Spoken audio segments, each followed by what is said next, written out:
जम्मू आ गए, दिल्ली आ गए, अलग अलग जगह पे आ गए, और अभी सरकार उनको कह रही है फिर से हम मेरी बात समझ गए? क्या सबके साथ मर्डर हो जाता है? क्या सारी बहुएं जला के मार दी जाती? Hello students, my name is Krishna Kumar Jha. आज मैं आपको बताने वाला हूं कि सीयूईटी क्या है।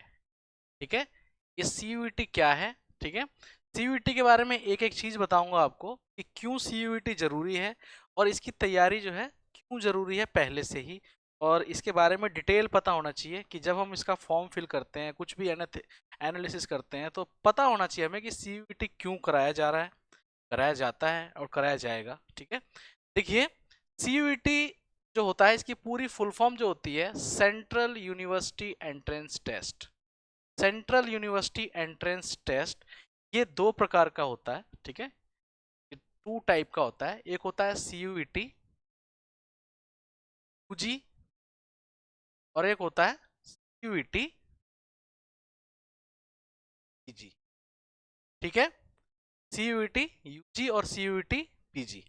ठीक है, यानी कि जब भी आपको किसी सेंट्रल यूनिवर्सिटी के अंदर एडमिशन चाहिए होगा, सेंट्रल यूनिवर्सिटी के अंदर एडमिशन चाहिए होगा, तो पहले क्या होता था कि मेरिट बेस पे, जैसे मैं एग्जांपल देता हूं, सबसे पहले दिल्ली यूनिवर्सिटी का।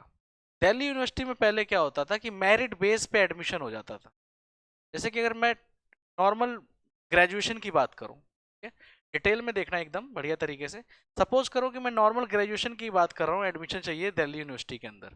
तो पहले क्या होता था बिफोर दिस, है ना, बिफोर दिस क्या होता था कि भाई 12th के मार्क्स देखे जाते थे और डीयू के अंदर मेरिट लिस्ट निकलती थी और उसके अकॉर्डिंग एडमिशन हो जाता था। ठीक है, बट अब जो होता है सीयूईटी का एग्जाम आपको देना होगा, और ये कंडक्ट कौन कराता है?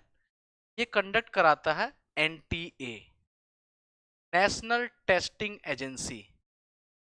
नेशनल टेस्टिंग एजेंसी जो है सीयूईटी का एग्जाम कंडक्ट कराती है। ये नेशनल टेस्टिंग एजेंसी जो है वो बहुत सारे एग्जाम कंडक्ट कराती है, जैसे कि यूजीसी नेट का, नेट जेआरएफ का एग्जाम कंडक्ट कराती है। ठीक है, और आपका नीट का एग्जाम भी अभी एनटीए ने कंडक्ट कराया। ठीक है, ऐसे बहुत सारे एग्जाम जो है वो एनटीए कंडक्ट करा रही है। तो एनटीए ही जो है वो सीयूईटी का भी एग्जाम कंडक्ट कराती है।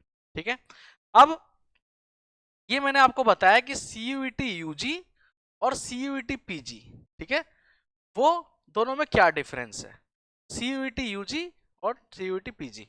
अब होता क्या है, जैसे कि आपको मान लीजिए किसी सेंट्रल यूनिवर्सिटी के अंदर बीए में एडमिशन लेना है, बीकॉम में एडमिशन लेना है, बीएससी में एडमिशन लेना है, किसी भी ग्रेजुएशन वाले कोर्स में एडमिशन लेना है आपको, तब आपको क्या करना होगा सीयूईटी यूजी का एग्जाम देना होगा। ठीक है, और बच्चों इसके अंदर क्या होता है, बहुत सारे तरीके होते हैं।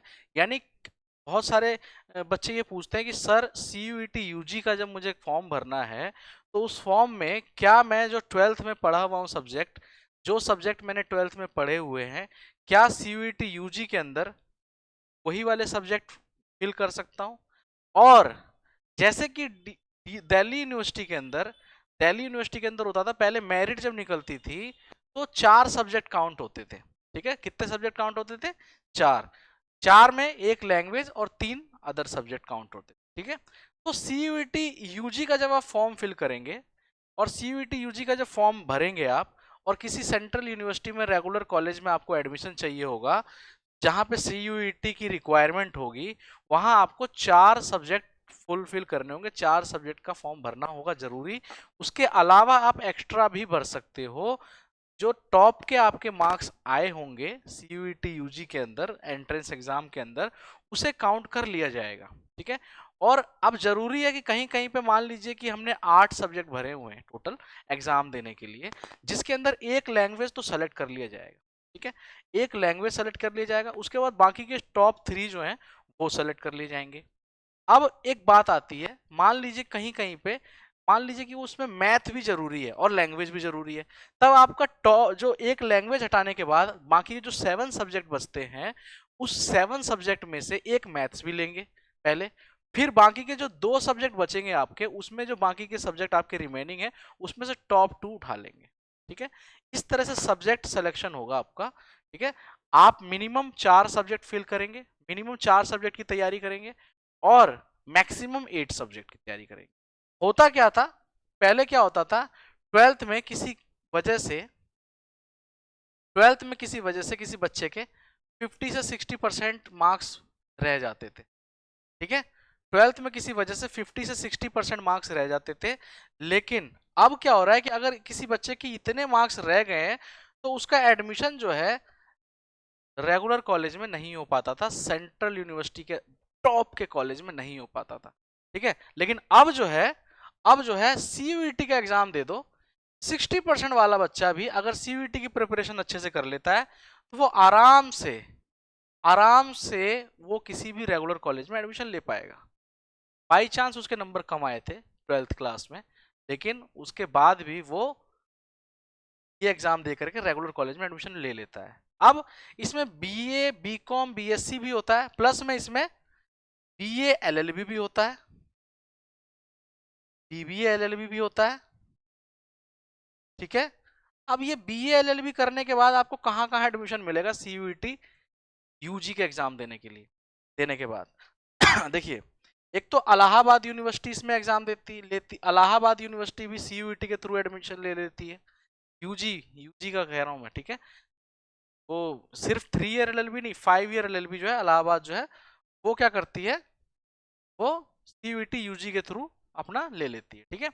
उसके बाद बीएचयू भी सीयूईटी यूजी के थ्रू एडमिशन ले रहा है 5 ईयर लॉ के अंदर, ठीक है।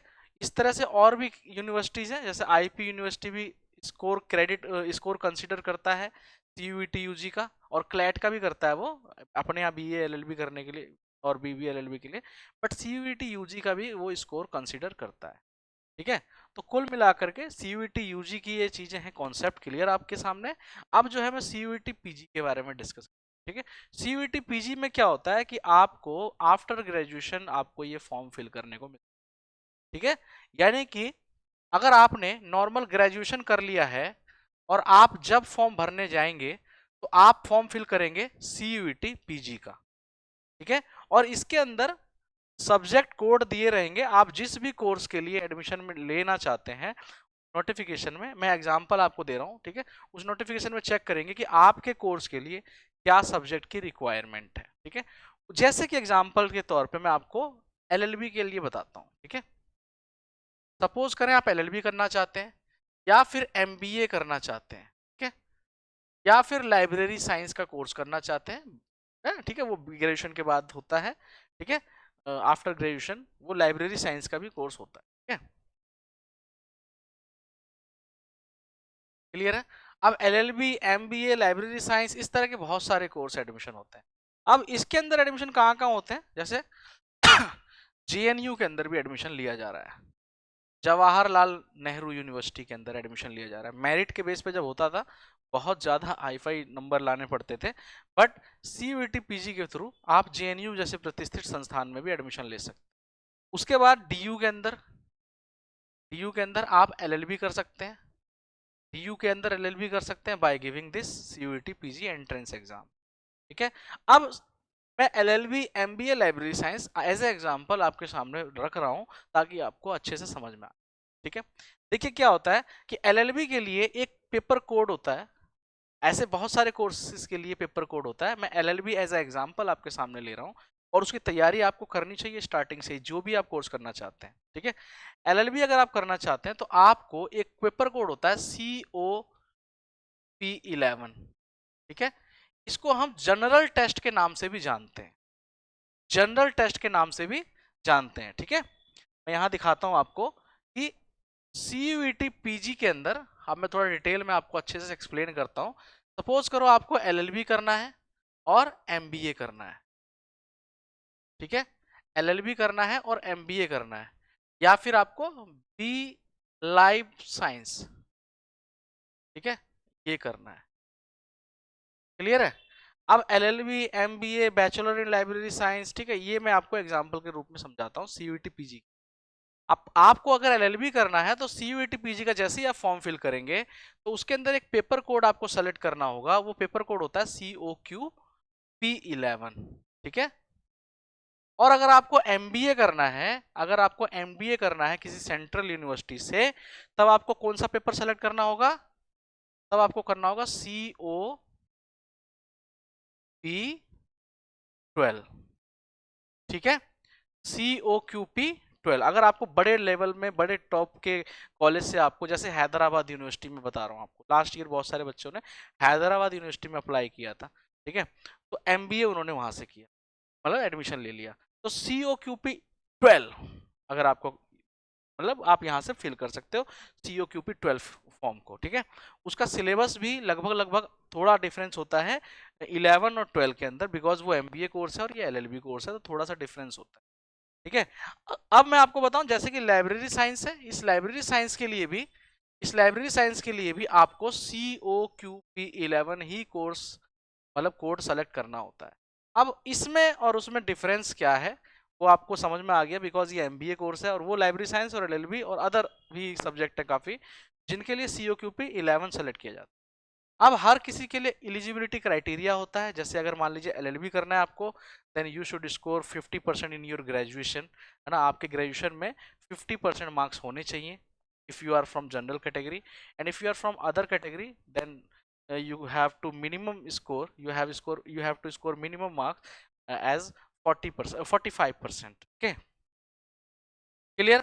तो ये आपका COQP11 होगा। इसके अंदर जो सिलेबस होता है वो लगभग आपका मैथ्स हो गया, रीजनिंग हो गया, ठीक है, और आपका फिर लीगल भी आता है, मतलब लीगल लास्ट टाइम नहीं आया था बट इस टाइम आ गया था, मतलब सिलेबस में दिया हुआ है, लीगल हो गया, क्लियर। फिर इंग्लिश हो गया, ठीक है, कंप्यूटर हो गया, ठीक है, कंप्यूटर हो गया, GK GS हो गया, करंट अफेयर हो गया, ठीक है, करंट अफेयर।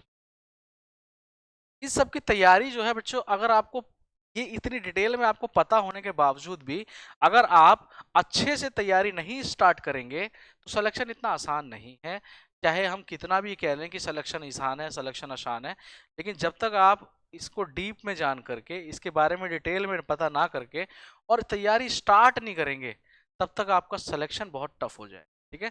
तो प्लीज आप लोग जो है CUET UG के बारे में अच्छे से जानिए, CUET PG के बारे में, एंड अगर आपको LLB MBA एनीथिंग आपको करना है तो आपको अभी से भी किसी भी अच्छी जगह से कोचिंग स्टार्ट कर सकते हो, बढ़िया जगह से, ठीक है, और आप जो है आराम से लॉ कॉलेज में, बिजनेस कॉलेज में एडमिशन ले सकते हैं, तो ये सारा कुछ मैंने आपको बताया CUET के बारे में फुल नॉलेज, CUET के बारे में फुल नॉलेज, ताकि आप जो है इसके बारे में क्लियर कट रहें और एडमिशन आराम से ले पाएं, ठीक है भाई। कंफ्यूजन क्रिएट्स, मतलब कंफ्यूजन जो है वो एक बैरियर की तरह काम करता है, एडमिशन फिर आपका बहुत टफ हो जाए, ठीक है। तो CUET के UG के बारे में मैंने आपको कॉन्सेप्ट क्लियर किया, CUET PG के बारे में किया, after graduation you can appear in the CUET PG exam, ठीक है, ठीक है, क्लियर है। तो ये सारा कुछ होता है, ठीक है। तो thank you so much for watching this video, मिलते हैं नेक्स्ट वीडियो में, ठीक है।